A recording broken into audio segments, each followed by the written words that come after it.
Hi, this is Todd Malicote, the SEO faculty for Market Motive and online marketing consultant at stuntdouble.com, and I'm here with the final chapter in the Ninja Link Building Guide, and it is relationship building and tools.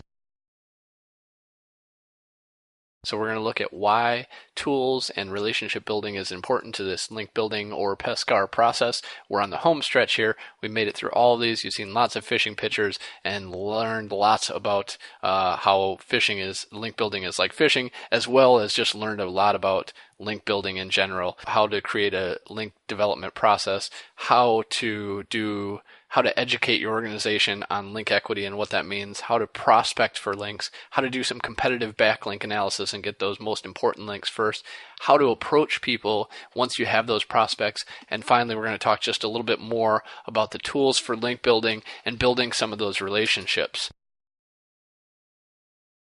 So why these tools are important, the initial setup barriers are very difficult. So once you really need to choose your tool set, you need to do some due diligence and determine which ones are for your organization, for the size and type of business you are. You need to be able to delegate some of this work to different people in your organization and say, hey, if you're buying some advertising, make sure you get a link with that. If you're doing some content outreach, make sure you get a link out of that.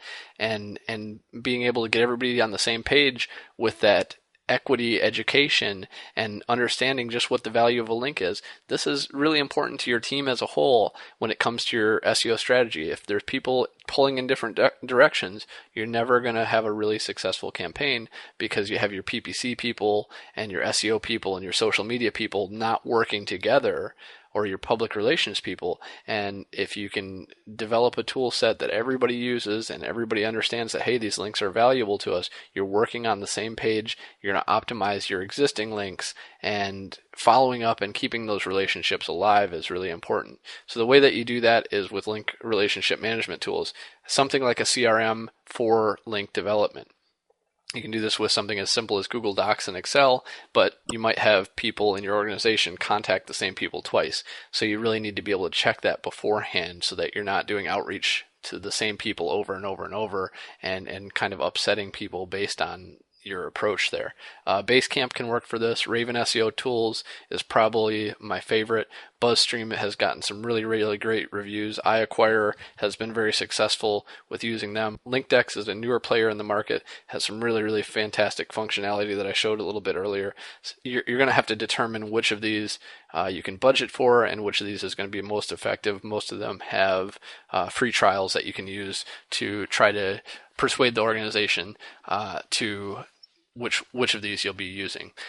You have to be perseverant. You have to follow up with people with Boomerang through different social media channels. You got to be able to work through the pain when you see the blue screen of death like this. We all remember the blue screen of death, and you have to persevere and just keep working through it.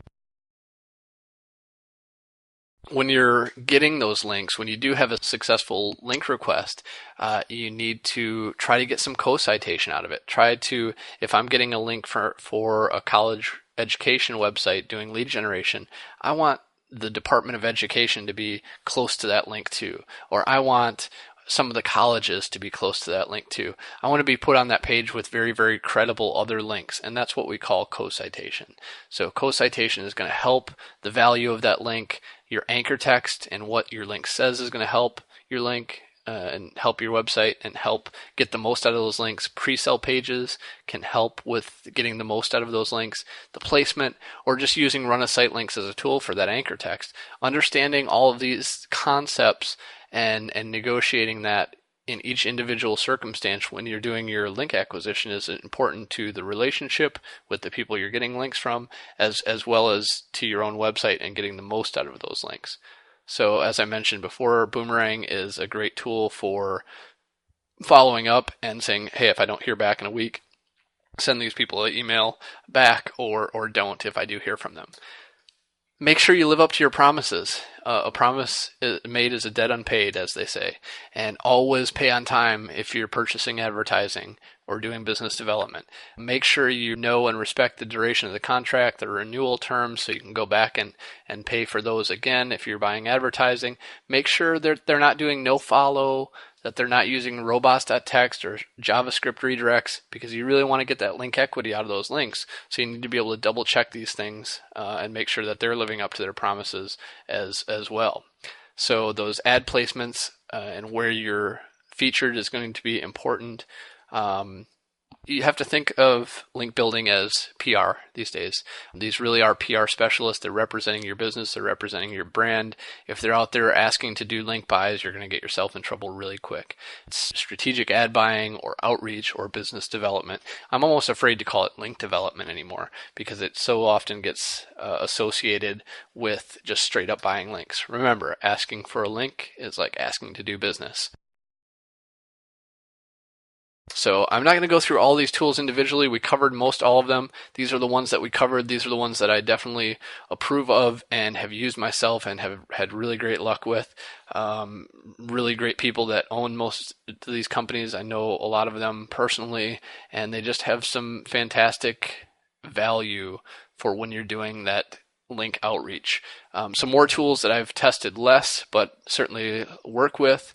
SEO tools for Excel if you're Windows-based. Link Clump I mentioned, Reportive, Quix. Systrix is a great tool if you're overseas in Europe. Link Research Tools is on that list as well by Christoph Kemper, very similar to the SEO Moz tool set, only based out of Europe and Austria. Ahrefs is a newer player in this kind of market and doing a pretty great job as well. And that leads us to the link builders to read. Some other places to get insights on link building. Some of the guys who are newer to this space, there's plenty of other resources. These are just some of the ones that I like as of recent. Justin Briggs, Ross Hudgens, Mike over at iPullRank, Distilled is doing some great stuff. Will Reynolds and crew at Seer Interactive. John at Point Blank SEO, and of course Jim Boykin at Internet Marketing Ninjas always has some great information on link building. So if you want to keep up to date on what's going on in the current climate, these are great places to check out.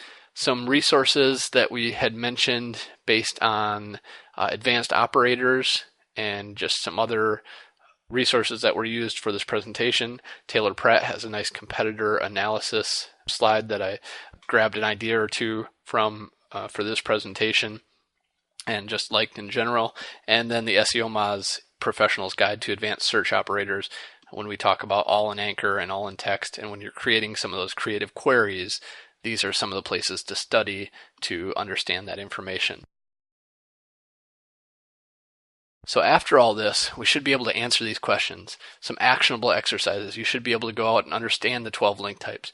You should know what the CPC or cost per click range is for the keywords in your space.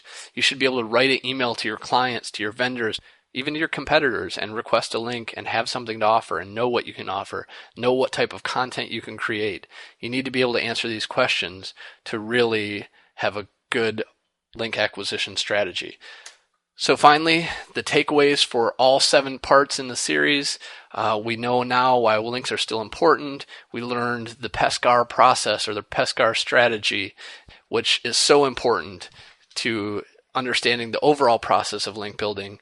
The equity education that you need to teach your entire organization so that everybody's on the same page. How to do some site and people prospecting for finding the places that you're going to get links from. How to do competitive backlink analysis to get the most out of the links that are the easiest to get. We looked at an approach assessment and how to create some link bait and the strategy for link bait, as well as how to create some emails. And then overall, we looked at lots of great tools. I know this was a ton of information to cover, and thanks for joining me through the 7-part series and the PESCAR strategy. I hope you have lots of luck and success with all of your link building, and it achieves those high rankings and overall bottom line business goals that you're looking for.